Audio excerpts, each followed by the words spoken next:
gudoomiyaha gobolka Hiiraan Cali Jeeyte Cismaan ayaa ku eedeeyay ciidanka Liyu Boolis ee dowlad deegaanka Soomaaliya Itoobiya inay dhibaato ka wadaan qaybo kamid ah gobolka Hiiraan. Cali Jeeyte ayaa sheegay in ciidamada Liyu Boolis ay afduubteen dad shacab ah inta u dhaxaysa deegaanada Xuday iyo Wagle oo ka tirsan gobolka Hiiraan.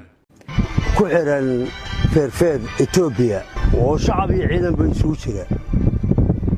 oo meesha laga qabtana ay Soomaaliya tahay sababta loo qabtana aanan garanayn ilaa haddana cid laga hadashay aan weyn haddaan fariin kasta u dirnay dabcan ayadana inta uma dhaafayo wixii inta ka dambeeya waxay ila tahay si dawladnimo ama xafiis ahaan aan u xisaabtami doono waxaan aaminsanahay si afduuba dadka in lagu haysto aan si nidaam loo afduub baa lagu haysto sababtu tahay dad shacaba iyo dad ciidan halka laga qabtay afduubay ugu xiriyeen halka magaalada ugu xiriyeen uguma xirna sifa sharciya ma ugu xirna waa askari waa fasax taliyiisi wuxuu joogaa halkan uu joogaa abandulii guutada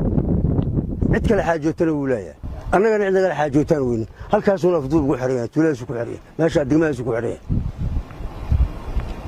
waxaan kor u sheegaynaa oo aanan ka gaabsanay arrimahaasi waxay keenayaan cawaaqib xumay keenayaan cawaaqib xumo si badan dadka u saameysay keeni doona waxaan leenahay dadka afduubka loo hayo hala soo daayano hala soo daayo dadka afduubka loo hayo nayu police nimanka la yiraahdeen waxay ka shaqeeyaan aanan garanayn maalin walba xuduudda Soomaaliya aad moodeen macdani ugu daadsan tahay 20 firi tuulada abaalay 16 kiiloomitir iyo bar ayay ku jirtaa gudaha Soomaaliya calanana ka taag Itoobiya Soomaaliya aysan lahayn ayaa ka taagan ma garan karna sababta looga taagino ma garan karno sababta looga taagay 16 kiiloomitir iyo bar gudaha nimankana waxa laga qabtay xodo Wagle iyo dararta inta ka dhaxaysa Soomaaliya ku taala xuduudda Soomaaliya meesha runtan waa la garanaya indhaha kama qabsan doono haddii san naga xisho annaguna gacmaha ma laaba doono